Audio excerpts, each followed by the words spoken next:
Nous vous saluons,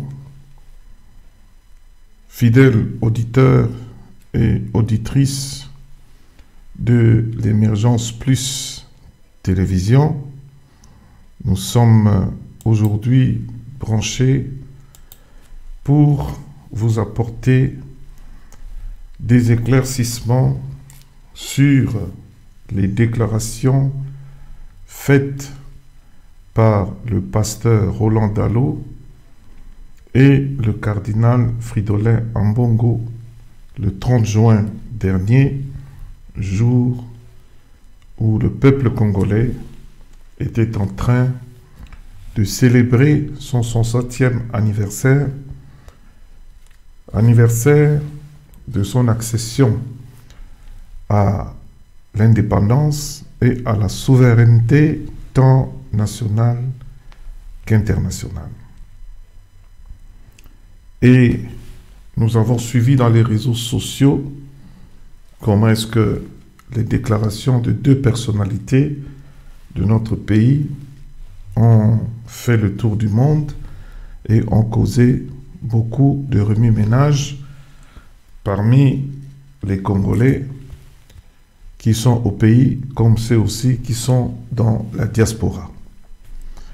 Et nous pouvons noter que nous avons été sérieusement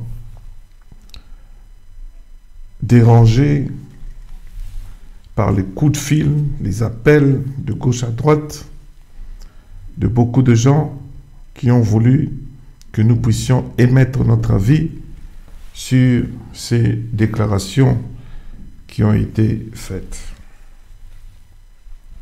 C'est ainsi que nous venons aujourd'hui réaliser cette émission de manière à ce que nous puissions prendre position et amener, n'est-ce pas, cette mise au point afin que ce chapitre puisse être éclairci et clos aujourd'hui.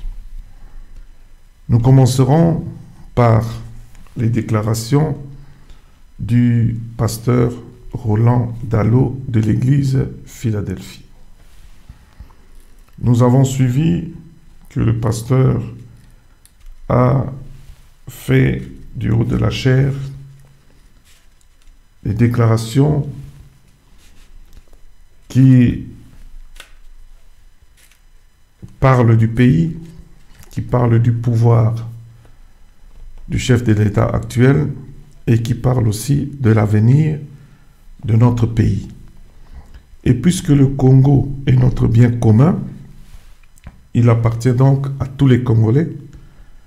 Il m'appartient, comme il vous appartient, à vous faire aussi une idée de tout ce que l'on pense sur le Congo, l'on dit sur le Congo et l'on fait du Congo.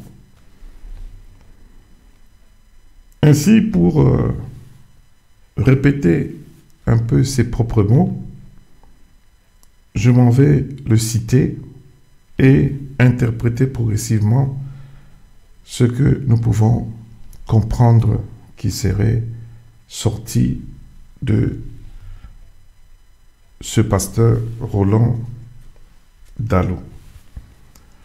Il dit, j'aimerais le dire avec toute humilité que je peux avoir chaque fois que je prie pour lui, c'est-à-dire le chef de l'État, son Excellence Félix Antoine Tshilombo Tshisekedi, et pour notre nation, deux pensées me montent fortement dans le cœur. Cela va certainement décevoir certains. C'est ma part de vérité. Elle est peut-être partielle, mais je la partage. Nous ne connaîtrons pas de véritable âge d'or avec l'actuel président. Ah, ça vous choque? Je préfère le dire. Je crois qu'il va remettre le train sur les rails et il va lancer la machine. Je me dis, l'âge d'or commencera avec celui qui viendra après l'actuel président. et atteindra son point culminant avec celui qui viendra après lui. L'actuel président va-t-il rester après 2023? Dieu seul le sait. S'il a un deuxième mandat, peut-être qu'il ira jusqu'en 2028. Après 2028, vous verrez ce que Dieu commencera à faire. Ce qui est sa bataille aujourd'hui, l'état de droit, ça, c'est sa partition. Excellence, jouez bien cette partition, allez jusqu'au bout. J'ai tendance à le dire avec tout le respect que j'ai pour vous, Muto Abangisayote.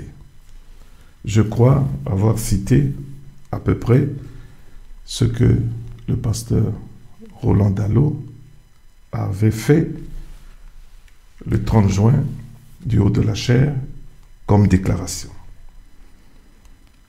Vu les appels que j'ai reçus, vu toutes les préoccupations qui m'ont été exposées, j'ai compris qu'en majorité, beaucoup de personnes auraient désapprouvé, n'est-ce pas, ces déclarations. Beaucoup de personnes avaient été vraiment, quelque part, dérangées par toutes ces déclarations. Mais il faut bien que nous puissions tous ensemble parler de cela, parce qu'il s'agit de notre pays.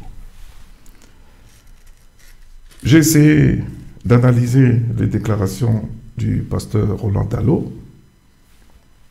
Loin de moi la pensée de l'attaquer ou de le minimiser, mais je peux tirer une conclusion et dire que, en fait, toutes ces déclarations n'ont qu'une valeur spéculatoire et pas du tout de valeur prophétique. Et je vais le démontrer maintenant. Lorsque le pasteur dit, j'aimerais le dire avec toute humilité, que je peux avoir, chaque fois que je prie pour lui, c'est-à-dire le président, et pour notre nation, deux pensées montent fortement dans mon cœur.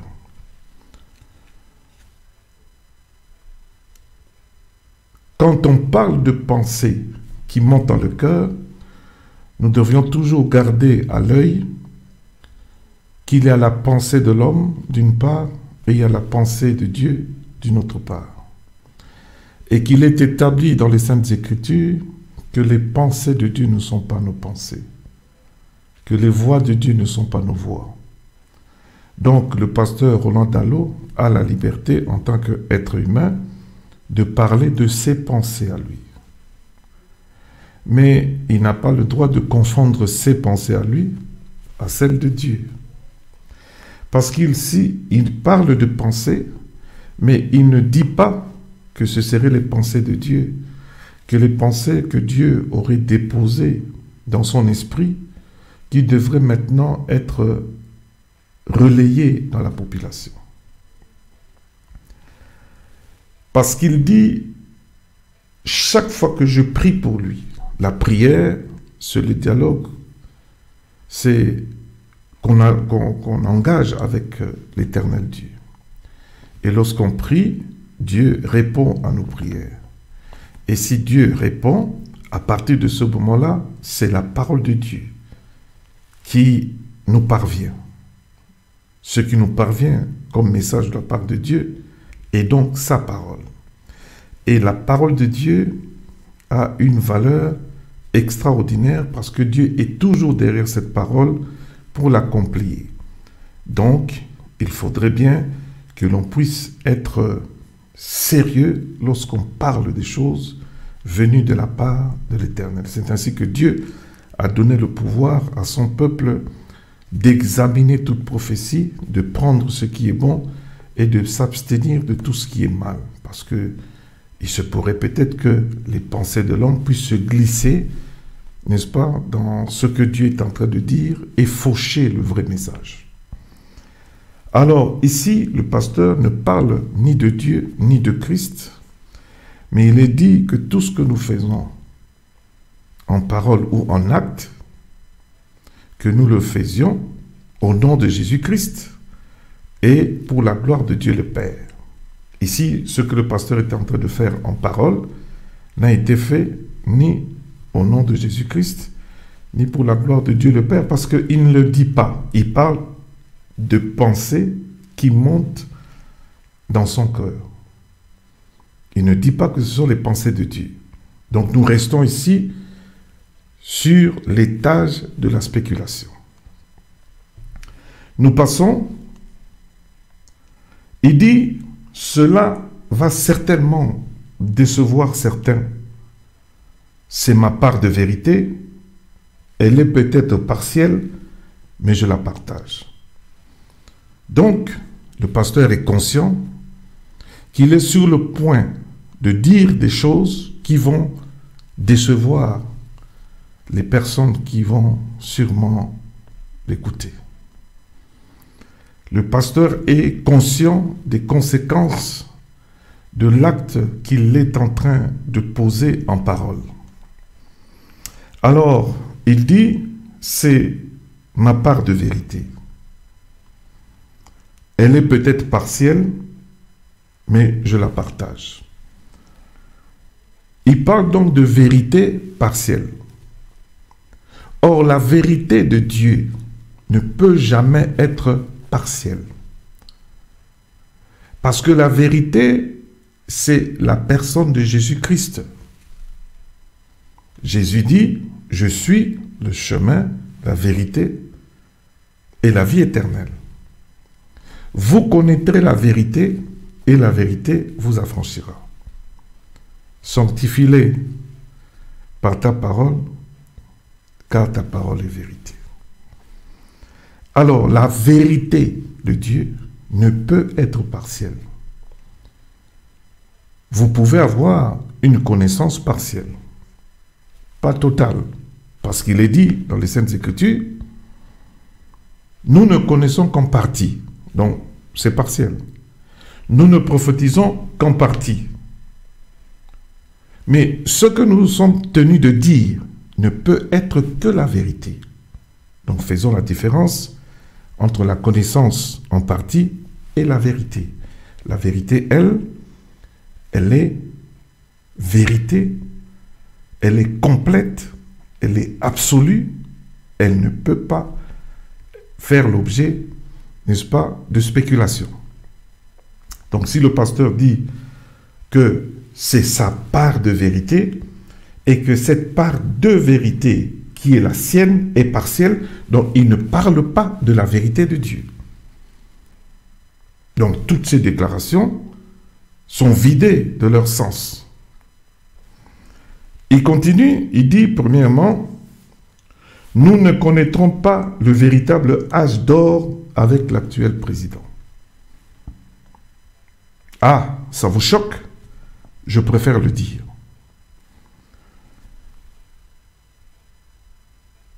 Le véritable âge d'or, lorsque vous vous informez sur Google, Wikipédia, lisez un peu sur l'âge d'or. Qu'est-ce que cela veut dire?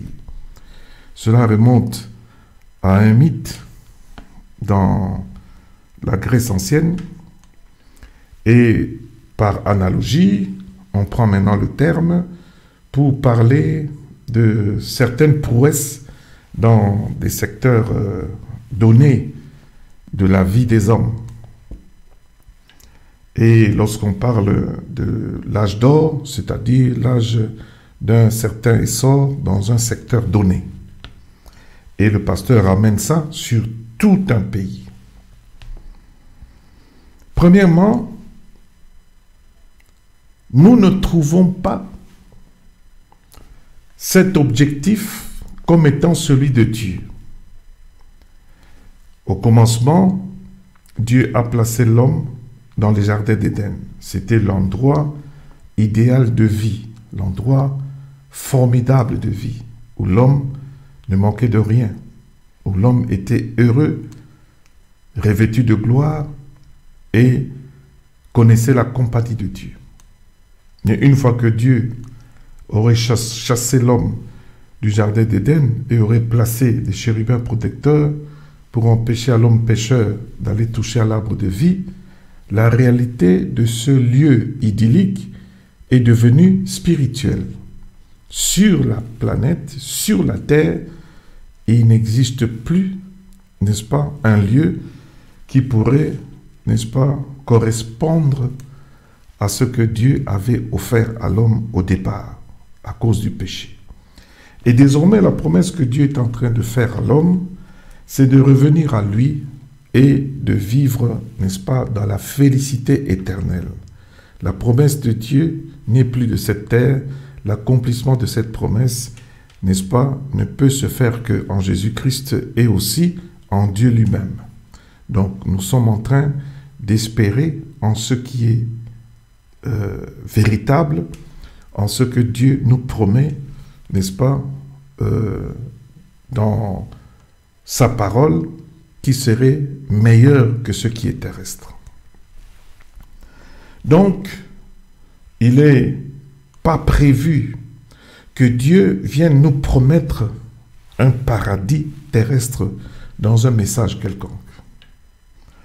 Donc, un État comme le nôtre n'est pas en train de viser l'objectif de réaliser un monde, un territoire où tout est parfait comme ce serait dans un paradis, où ce serait formidable. C'est un rêve, c'est un mythe, et cela ne correspond pas, n'est-ce pas, à la réalité. Tous les pays développés que vous avez sur la Terre ont des problèmes incroyables que vous ne percevez peut-être pas de loin. Mais vous pouvez aller partout dans n'importe quel pays développé, vous allez voir le revers de la médaille, le côté sombre de ce soi-disant développement. C'est pour nous démontrer simplement que l'Éternel est au contrôle et ce n'est pas l'Éternel de nous promettre, n'est-ce pas, le ciel sur la terre. Il dit, ça vous choque? Je préfère le dire, comme il avait dit auparavant, cela va certainement décevoir certains. Il est conscient qu'il va choquer, qu'il va décevoir, mais il le fait quand même. Mais l'amour qui est Dieu, et cet amour qui provient de Dieu, ne fait pas de mal à l'autre, ne vise que le bien. C'est ainsi que nous pouvons dire que ici, le pasteur, parlant d'humilité, était en train d'opérer dans l'orgueil. Parce que celui qui est dans l'orgueil s'applique à dire et à faire ce que Dieu ne lui dit pas de dire et de faire. Donc ici, parlant d'humilité, en réalité, il est en train de faire la démonstration d'une fausse modestie. Ici, parlant de choc ou de déception par ce que les gens vont entendre, il est en train de créer, n'est-ce pas, ce qu'on appelle aujourd'hui communément le buzz. Et cela n'est pas la manière de faire de Dieu. L'Éternel n'a pas besoin de buzz. Quand la parole de Dieu, la parole prophétique descend du ciel, c'est pour fixer les choses selon la volonté souveraine de Dieu. Et nous pouvons donc suivre ce que le pasteur est en train de dire. Je crois qu'il va remettre le train sur les rails et il va lancer la machine. Je me dis, l'âge d'or commencera avec celui qui viendra après l'actuel président et atteindra son point culminant avec celui qui viendra après lui. C'est avec cette déclaration qui va de manière chronologique dans le temps que sa déclaration a pris la forme prophétique. Or, si à la base, n'est-ce pas, il est en train de développer ces choses sur la base de ce qu'il croit, de ses propres pensées, donc il n'en est pas ici, n'est-ce pas, question de penser à une prophétie céleste, simplement parce qu'il est en train de parler de ce que lui pense. Et ses pensées ne sont pas les pensées de Dieu. Donc, l'âge d'or est une illusion. L'âge d'or, c'est un mythe. l'âge d'or n'est pas l'objectif que Dieu est en train de poursuivre pour la République démocratique du Congo, et l'État congolais non plus le sait, même si nous atteignons un quelconque niveau de développement sur la terre, la face cachée de toute forme de développement que l'homme peut atteindre sur la terre, ce serait toujours, n'est-ce pas, une face qui serait amère à avaler. On ne peut pas se faire des illusions, mais on peut créer des conditions adéquates pour que l'être humain puisse mener une vie convenable et digne selon la volonté de son Créateur. C'est là déjà ce qui est convenable.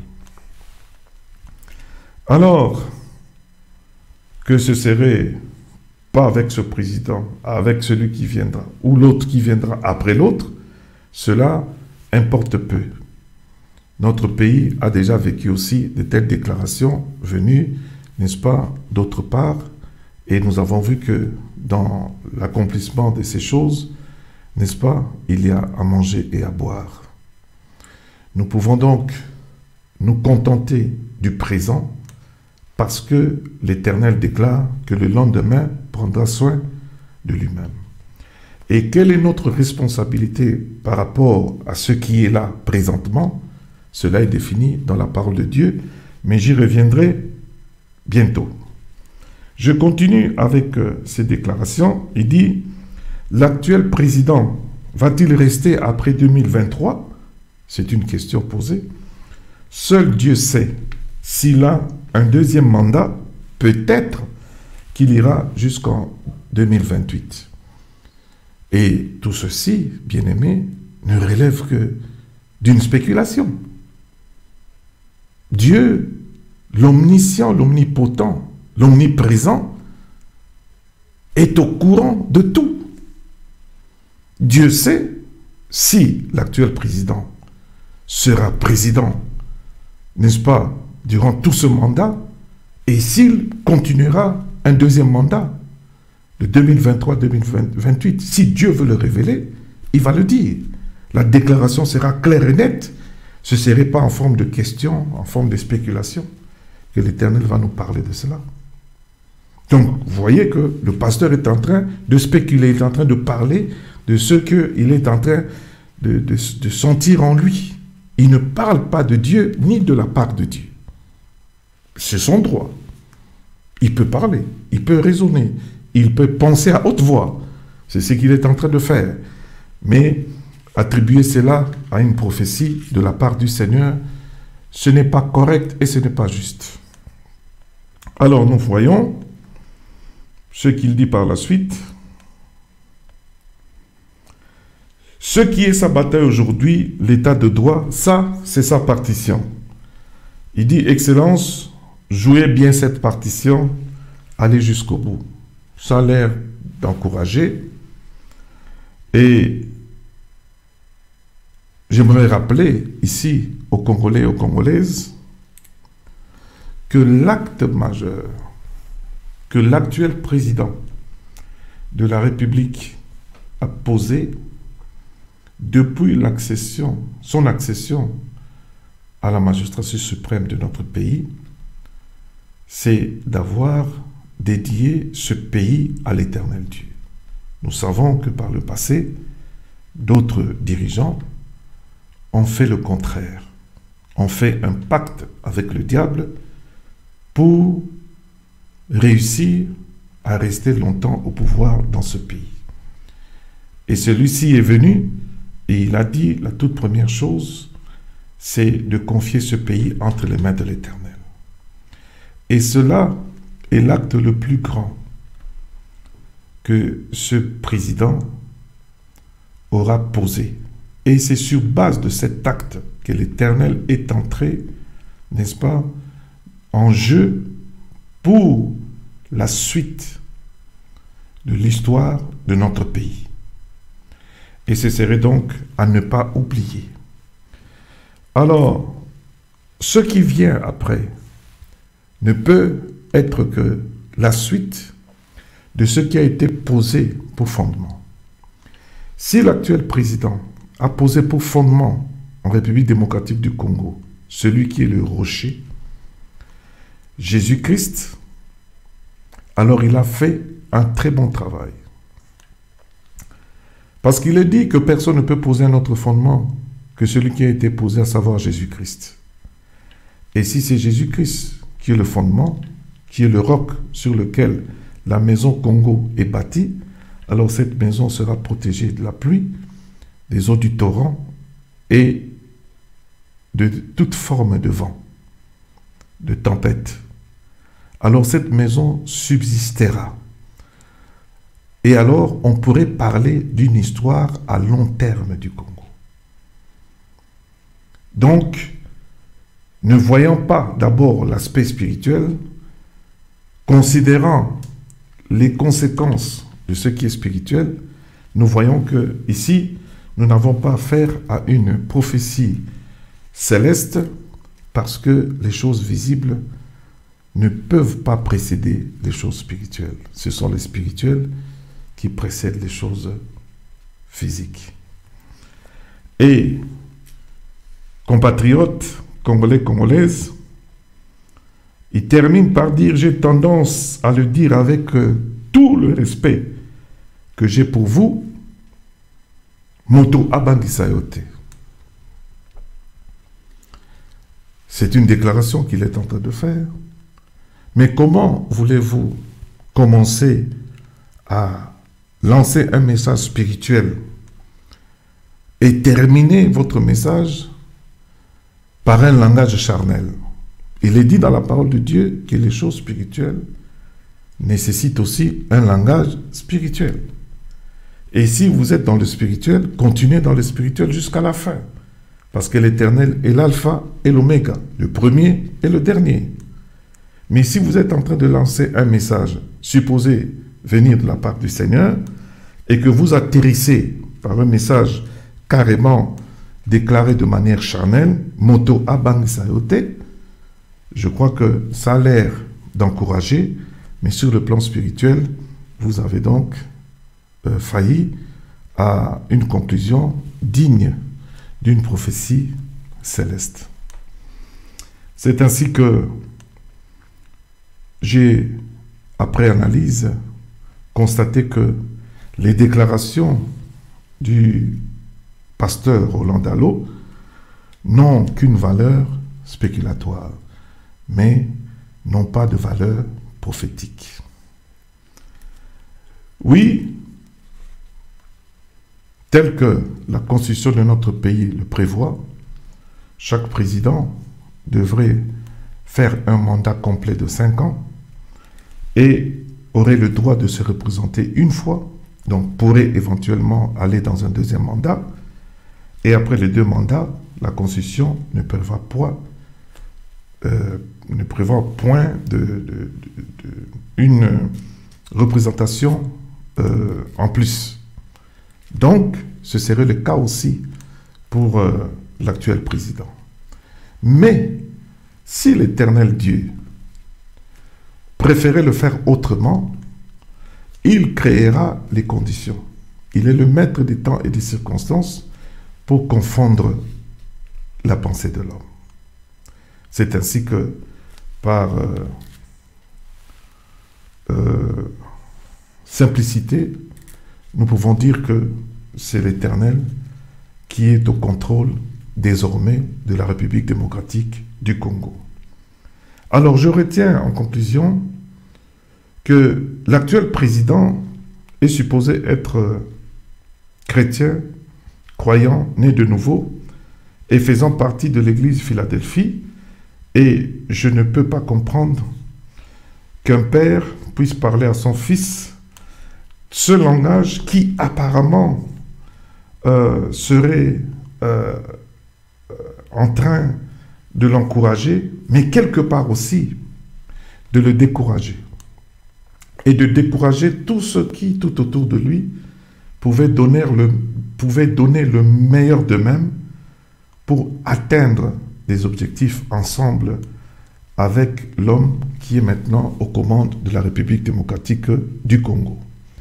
Ainsi, je dois rappeler, non seulement au pasteur Roland Dallot, mais à nous tous qui sommes hommes d'église, enfants de Dieu, qu'il est écrit dans 1 Timothée, au chapitre 2, du verset 1er jusqu'au verset 3, « J'exhorte donc avant toute chose à faire des prières, des supplications, des requêtes, des actions de grâce pour tous les hommes, pour les rois et pour tous ceux qui sont élevés en dignité, afin que nous menions une vie paisible et tranquille en toute piété et honnêteté. Cela est bon et agréable devant Dieu notre Sauveur. » C'est là notre responsabilité aujourd'hui. Si vous êtes enfant de Dieu, chrétien, croyant, disciple de Jésus-Christ, voilà la recommandation qui est faite.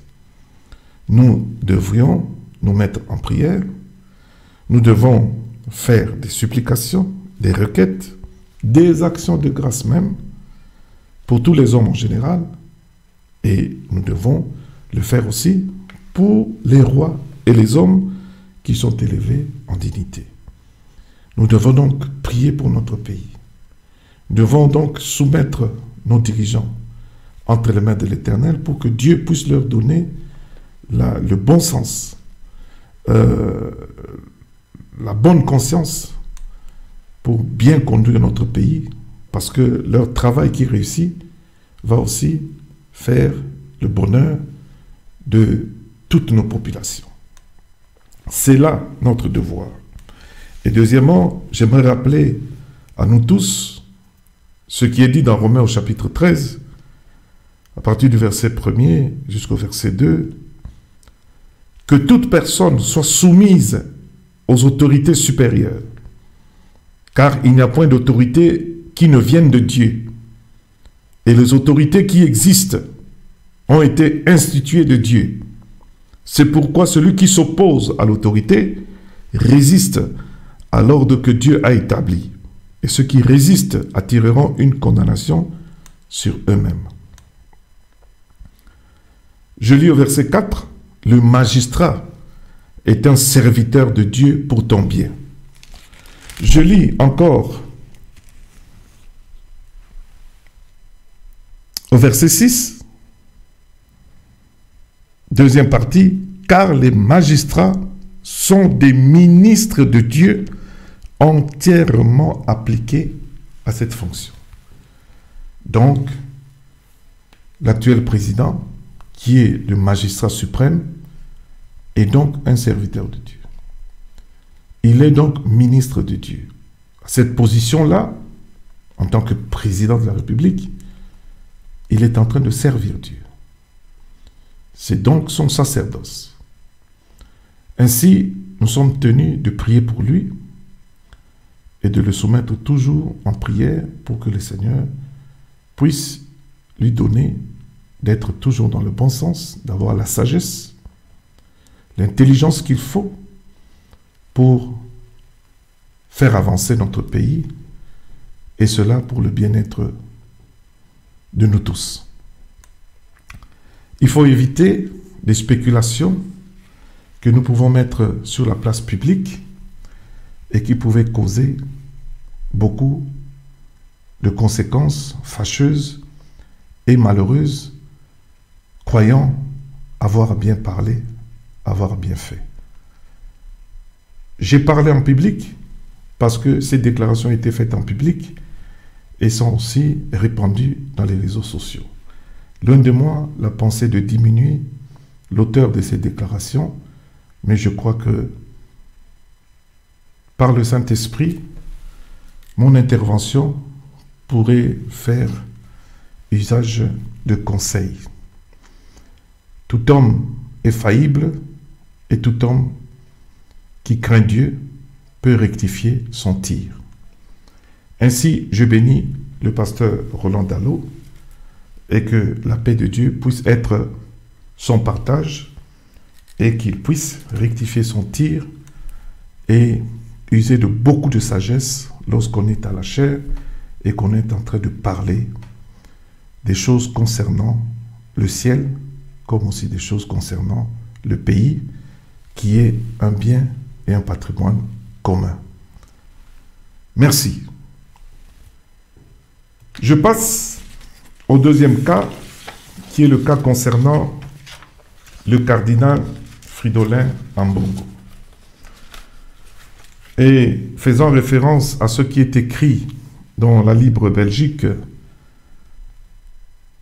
dans le chapitre Afrique, du 1er juillet 2020, je m'en vais dire que je suis complètement d'accord avec ce que le cardinal Fridolin Ambongo est en train de dire dans ses déclarations, dans son homélie, n'est-ce pas, qualifiée ici dans la Libre Belgique, homélie de combat. Et je crois que il a, dans beaucoup de points, raison. Et en tant que compatriote congolais, il croit faire ce qui doit être fait pour défendre les intérêts du peuple congolais. Et en cela, coup de chapeau à lui. Mais je vais faire une mise au point concernant le cardinal Fridolin Ambongo sur un seul point. Le point ici, dans la Libre Belgique, je lis. Le cardinal évoque alors la coalition au pouvoir, FCC, kabiliste, CACH, UDPS, Tshisekedi et UNC, de Kamere, issu d'un accord de janvier 2019 entre le président sortant Joseph Kabila et Félix Tshisekedi, donnant au second le fauteuil présidentiel, tandis que le reste du pouvoir demeurait aux mains du premier. Le tout en dépit des résultats électoraux. Cette coalition, juge Monseigneur Ambongo, a foulé aux pieds la volonté du peuple, qui l'avait accepté parce qu'il espérait que le mal originel pouvait sortir, du mal originel pouvait sortir un bien. Malheureusement, le constat est là. Il n'y a de coalition au pouvoir que de nom, dont les membres ont développé un rapport dangereux de rivalité qui risque d'entraîner tout le pays dans le chaos définitif. Ayant perdu sa raison d'être, cette coalition devrait normalement disparaître. Aussi longtemps que cette coalition serait là, il n'y a rien à espérer de nos gouvernants. C'est inacceptable. C'est seulement sur ce point où nous trouvons le cardinal Fridolin Ambongo revenir avec le couteau pour remuer dans la plaie. Nous avons eu des élections qui ont été sûrement chaotiques. Nous avons eu des élections qui ont abouti à des résultats qui ont été longtemps contestés, mais tous les instruments ont été mis en marche pour éclaircir la situation au niveau de la Cour constitutionnelle dans notre pays, comme aussi sur le plan international. Toutes les autres puissances et tous les pays ont reconnu le pouvoir de son Excellence, l'actuel président de la République, Félix Antoine Tshilombo Tshisekedi. Donc, dans la parole de Dieu, il est dit, nous ne devons pas nous attarder à ce qui est ancien. Lorsque une solution a été trouvée et que le pays doit continuer à exister, selon le principe de la continuité de l'État, comme on entend souvent, et que les choses se sont calmées, et que le peuple congolais peut regarder maintenant dans la direction du travail à faire pour relever les défis qu'il a et arranger sa situation, il ne faut pas revenir à chaque fois sur le point de départ, sur ce qui est déjà réglé, qui est dans le passé. Il faut maintenant faire avec ce qui est entre nos mains. Et le peuple congolais sait que celui qui est maintenant magistrat suprême, président de la République, chef de l'armée, c'est l'actuel président.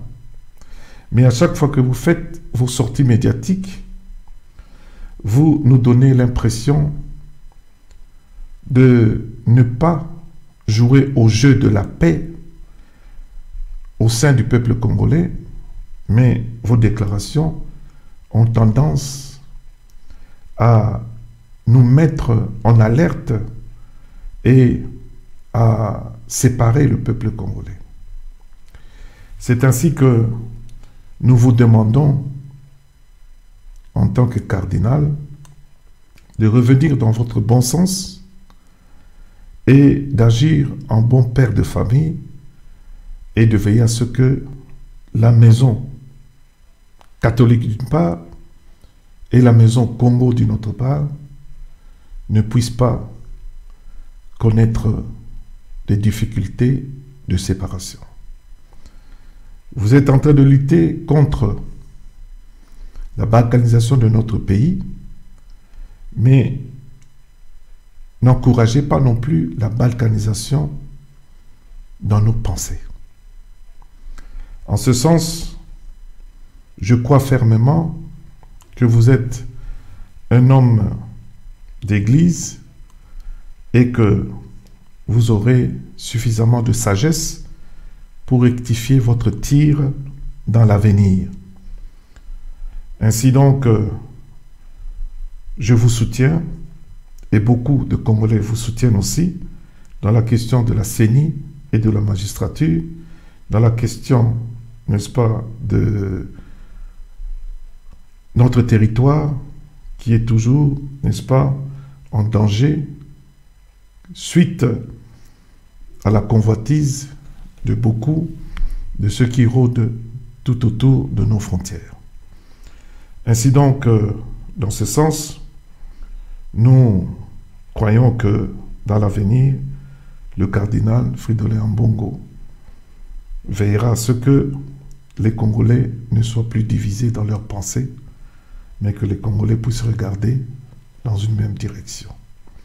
Si notre pays avait la possibilité d'avoir cet organe qui organise les élections sous le contrôle véritable du peuple et que nous ayons des élections transparentes, libres, convenables, alors nous ne parlerons plus le langage de contestation dans l'avenir.